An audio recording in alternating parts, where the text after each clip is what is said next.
वालेकुम, खुशामदीद मदीहा की दुनिया में। कैसे हो आप सब? इंशाल्लाह सब खैरियत से होगे और अल्हम्दुलिल्लाह मैं भी खैरियत से हूँ। आज बहुत ही मज़े की और यम्मी रेसिपी चिकन टिक्का मैं आप लोगों के लिए लेके आई हूँ। आप लोगों को बहुत अच्छी लगेगी, आप लोग मस्त ट्राई कीजिएगा। इजी बगैर ओवन के। और साथ फ्राइड राइस बनाए थे। फ्राइड राइस की रेसिपी पहले से मौजूद है, इसलिए मैंने शेयर नहीं की। डिस्क्रिप्शन में इसका लिंक मैं दे दूँगी। इसमें जो इंग्रेडिएंट्स हैं, नमक, ब्लैक पेपर और सुरख मिर्च और गरम मसाला और जिंजर गार्लिक पेस्ट और ग्रीन चिली का पेस्ट, लेमन और चिकन टिक्का मसाले का फुल डब्बा डलेगा। और इसके साथ साथ इसमें दही और बेसन 2-3 चम्मच डालने हैं लाजमी। और ये जैसे कि चिकन के पीसेस मैंने नहीं बल्कि अब्बू ने करवा लिए थे।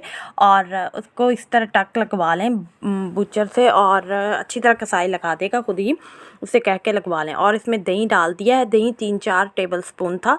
और उसके बाद चिकन टिक्का मसाला जो है वो फुल पूरे का पूरा डालना है। मैं नेशनल का यूज़ कर रही हूँ, आप किसी भी ब्रांड का यूज़ कर सकते हैं, आपको जिसका टेस्ट अच्छा लगे। उसके बाद अदरक, लहसुन और ग्रीन चिली का पेस्ट डाला है, ठीक है। सबका 1-1 टेबल स्पून ही डाला है।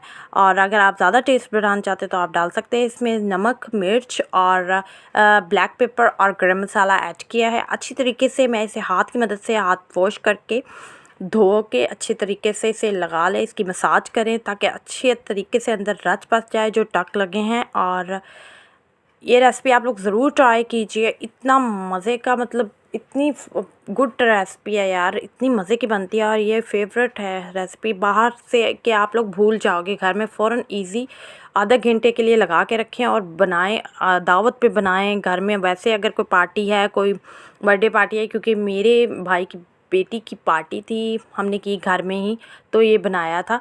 और बहुत जल्दी बन जाता है, इतना ज़्यादा टाइम भी नहीं लगता। और इसके अंदर सोया सॉस डाला है, जैसे कि मैंने आपको दिखाया। शंग्रीला का सोया सॉस है, शंग्रीला का ही सिरका है। आप अपने टेस्ट के मुताबिक डाल सकते हैं, 1 टेबल स्पून ओके, अपने हिसाब से। इतना अंदाज़ा सबको होता है। और उसके बाद लाइट सी आंच पर हम लोग फ्राई करेंगे। हम बार बार नहीं पलटेंगे और इसे पकने देंगे, ज़्यादा तेज़ आंच नहीं करेंगे, दरमियाना। पहले ऑयल गर्म कर लेंगे, उसके बाद हल्की सी आंच कर देंगे ताकि ये अच्छे तरीके से अंदर से पक जाए और ब्लड ना रहे इसमें। जैसे कि अक्सर बाहर से हम लोग लाते हैं तो कई दफ़ा ब्लड रह जाता है, तो घर में ये है कि हम लोग अच्छी तरीके से फ्राई भी कर सकते हैं और अच्छे तरीके से बना भी सकते हैं, और इजीली बहुत ही मज़ेदार बनता है और आप लोगों को बहुत अच्छा लगेगा। ये देखिए फाइनल लुक, इसके ऊपर चाट मसाला मैंने डाल दिया और लेमन। आप लोगों को अच्छा लगे तो like, share, comment and subscribe my channel. Keep watching, loving me. सारी वीडियो आपको बहुत पसंद आती है, आपके पॉजिटिव व्यू का और रिव्यू का तो बहुत शुक्रिया। और थैंक्स अ लॉट इतना सारा प्यार का। इसी तरह सपोर्ट करते रहें और सब्सक्राइब ज़रूर किया कीजिए। आप लोग भूल जाते हो सब्सक्राइब, बेल आइकॉन को प्रेस कीजिए। Stay safe.